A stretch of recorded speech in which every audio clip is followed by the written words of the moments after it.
Falling Water est une série un petit peu décalée. Est-ce que c'est du suspense, de l'étrange, du surnaturel? Sans doute un petit peu tout ça. Et quand on se plaît à suivre les personnages principaux qui sont Taka, Burton et Tess, on est un petit peu interloqué. Ces trois personnages ne se connaissent pas, mais ils se retrouvent connectés par leurs rêves. Déjà, quand on regarde quelques épisodes, on est un petit peu intrigué, mais on trouve que les mystères sont vraiment très alambiqués. Je pense que le réalisateur et les scénaristes ont voulu qu'on ressente une certaine empathie envers les personnages. Le problème, c'est que la photo et le scénario sont loin de percuter assez pour qu'on interagisse véritablement avec les personnages et qu'on soit dans un mode empathie.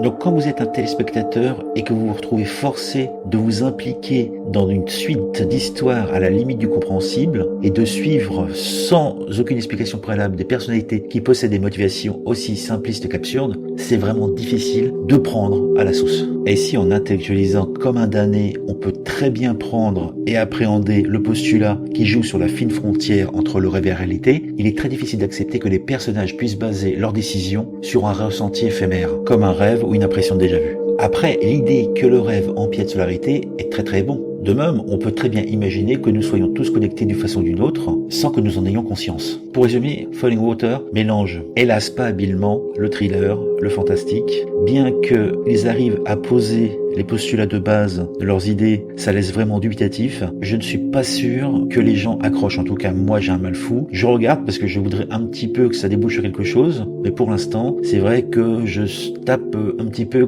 contre la vitre en essayant d'intégrer les concepts et idées qui sont diffusés dans cette série. Pour vous faire votre propre avis, il ne vous reste plus qu'à suivre Falling Water pour suivre l'histoire de trois personnes non apparentées qui partagent un rêve commun. Chacun d'eux est dans une quête mystérieuse et très personnelle. L'un est à la recherche de sa petite amie disparue, l'autre est à la recherche de son enfant perdu, et la dernière cherche à guérir sa mère catatonique. Et ce sont les indices trouvés dans leur rêve collectif qui viennent les guider pour résoudre leurs problèmes. Plus ils plongent profondément dans leurs rêves, plus ils se rendent compte que leur mission touche à des enjeux qui sont beaucoup plus grands que leur quête individuelle. Si vous avez apprécié la présentation de Falling Water, vous pouvez mettre un j'aime, partager la vidéo sur les réseaux sociaux, vous pouvez également vous abonner à la chaîne et me suivre sur Facebook et Twitter. Je vous dis à bientôt pour une nouvelle présentation critique du Sérivore.